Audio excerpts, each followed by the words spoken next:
Arrest చేయడం, వాళ్ళ మీద చర్యలు తీసుకోవడం నిజంగా బాధాకరం. ఇది అందరూ కూడా ఖండించాల్సిన విషయం, వాస్తవం కూడా.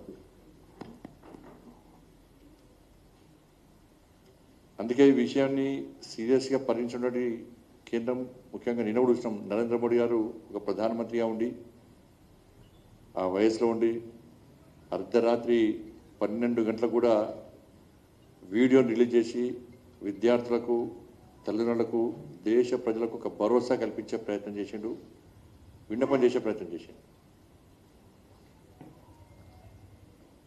ఇక్కడ ప్రజలు గమనించాల్సిన విషయము, నీట్ పేపర్ లీక్ అయిన వెంటనే 11 మంది ఫ్యాకల్టీలను ప్రభుత్వం వెంటనే గుర్తించి వాళ్ళని అరెస్ట్ చేయడం, వాళ్ళని చర్యలు తీసుకోవడం, దీంతో సంబంధం ఉన్న 17 మందిని అరెస్ట్ చేయడం, వాళ్ళ మీద చర్యలు తీసుకోవడం, సాక్షాత్తు కేంద్ర విద్యాశాఖ మంత్రి గారు క్షమాపణ చెప్పడం, వారు స్వయంగా సిబిఐకి లెటర్ రాయడం, ఇవన్నీ జరిగినాయి. ఇవన్నీ కూడా ప్రభుత్వం స్పందించింది, అన్ని రకాల చర్యలు తీసుకుంటున్నది. దాంతోపాటు విద్యార్థులకు విద్యా సంవత్సరం నష్టపోకుండా ఉండాలనే ఉద్దేశంతో 40 డేస్ లోపల తిరిగి ఎగ్జామ్ నిర్వహించి ఫలితాలు ప్రకటించి కౌన్సిలింగ్ సిద్ధమైంది. ఇది ప్రభుత్వం యొక్క నిబద్ధత. దీన్ని గుర్తించాల్సిన అవసరం ఉంది. రేపు కౌన్సిలింగ్ కూడా ప్రారంభం కాబోతున్నది.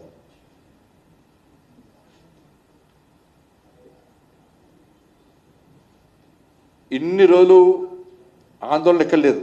ఎందుకంటే ఎగ్జామ్ స్టార్ట్ అయింది, కౌన్సిలింగ్ ఎగ్జామ్ అయిపోయింది, రిజల్ట్స్ వచ్చినాయి, కౌన్సిలింగ్ సిద్ధమవుతున్నారు. ఇన్ని రోజులు దేశవ్యాప్తంగా ఇక్కడ ఆందోళన, సరే ఇబ్బంది కంపల్సరీ ఉంటుంది, బాధపడాల్సిందే, అందరం కూడా బాధపడాల్సిందే, వాస్తవం కూడా. కానీ అయినప్పుడు కూడా ఢిల్లీ కేంద్రంగా విద్యార్థులు ఆందోళన చేస్తున్నారు, దీక్ష చేస్తున్నారు. దానికి ప్రభుత్వం పర్మిషన్ ఇచ్చింది, పోలీస్ సెక్యూరిటీ ఇచ్చింది, అన్ని రకాల సహకరిస్తామని చెప్పినాం, ప్రభుత్వం చెప్పింది. విద్యార్థులను భావించే ప్రభుత్వం పర్మిషన్లు ఇచ్చింది. కానీ ఈ పరిస్థితిలో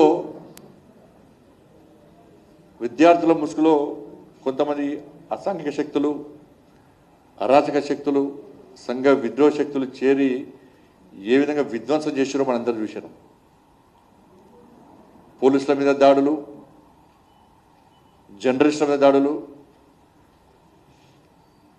దేశ వ్యతిరేకంగా నినాదాలు చేసుడు, సనాతన ధర్మానికి వ్యతిరేకంగా నినాదాలు చేసుడు, సంబంధం లేని నినాదాలు చేసుడు, విద్యార్థులు రెచ్చగొట్టే విధంగా నినాదాలు చేసుడు, ఒక మహిళా జర్నలిస్ట్ పట్ల ఏ విధంగా అసభ్యంగా వివరించారో మనం చూస్తాం. దానికి సంబంధించి వీడియోని ఒక్కసారి ప్లే చేస్తాను.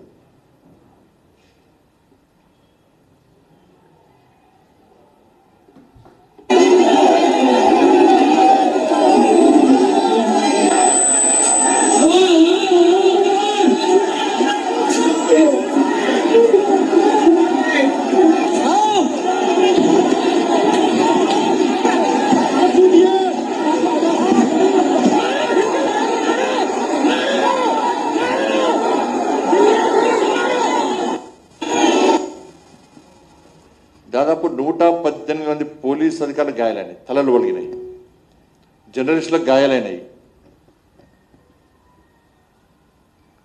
కానీ ఎక్కడ కూడా పోలీసు సమన్వయంతో వ్యవహరించారు. ఎక్కడైతే సంఘ విద్రోహ శక్తులకు ఏమంటారో అక్కడ మాత్రమే, ఎక్కడ ఫైరింగ్ కూడా చేయలేదు. పార్లమెంటు దర్జాలోకి వచ్చి పార్లమెంటు ముట్టడి చేస్తాం, పార్లమెంటుకు చోరబడతాం అనే పరిస్థితులు కూడా ఎక్కడ పోలీస్ ఫైరింగ్ కానీ ఎలాంటి చేయలేదు. సంఘ విద్రోహ శక్తులకు విద్యార్థులు కాదు, వీళ్ళు సంఘ విద్రోహ శక్తులకు రమడుతుందని చెప్పి భావించి అక్కడక్కడ లాఠీ చార్జ్ చేసేది తప్ప వేరే జరగలేదు. మీరు చూడండి, దీనికి అంతటి కారణము